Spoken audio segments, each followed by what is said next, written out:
Bonjour à tous. En cette journée, j'ai voulu faire une chronique sur le câlin. Le câlin, pourquoi? Car le 21 janvier était la journée internationale du câlin. Je vais vous parler donc du câlin et plus particulièrement les bienfaits, car il y en a plusieurs, du câlin sur les jeunes enfants. Le câlin a une origine ancienne. En 2007, une tombe datant du néolithique, vieille de plus de 6000 ans, a été découverte. Elle se nommait les Amoureux de Val d'Arou. Elle représente deux squelettes étroitement enlacés qui témoignent d'une étreinte préservée à travers les millénaires. Cette découverte suggère donc que le câlin, en tant que geste d'affection, existait déjà à cette époque. Certains chercheurs estiment même que le câlin était pratiqué bien avant l'époque néolithique pour se tenir chaud.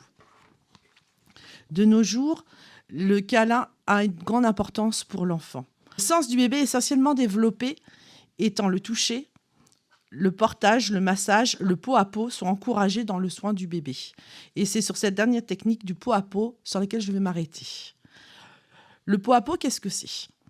Il s'agit de poser le prématuré sur le ventre de son père ou de sa mère pendant au moins 1 heure. La technique est née en Colombie en 1983 en néonatologie à Bogota pour pallier le manque de couveuses.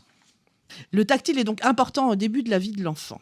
À la naissance, spécifiquement pour la mère, car il permet la lactation, pour la personne qui câline et le bébé lui-même, car poser le bébé sur le torse de la mère et du père permet de réellement interagir avec le bébé qui ne voit qu'à 60 cm.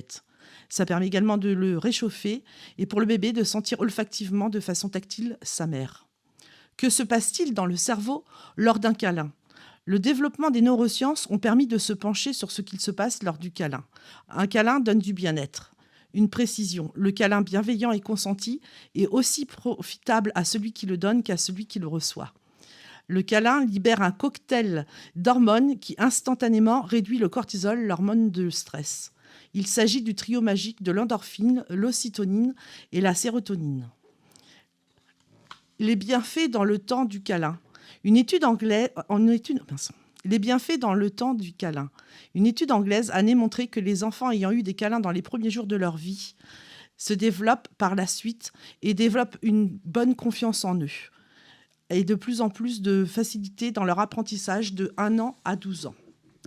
En conclusion, je dirais qu'il faut tordre le cou à bon nombre de préjugés. Un enfant ne deviendra pas capricieux s'il est pris dans les bras. Un enfant ne fait pas un caprice lorsqu'il demande les bras. Il exprime simplement un besoin de proximité et de contact physique. C'est vital pour lui. Il dépend des adultes qui prennent soin de lui. Un enfant câliné donnera un enfant sécure, qui se sentira en sécurité et pourra accepter facilement que le parent s'éloigne. Serein, il utilisera mieux son cerveau pour les apprentissages.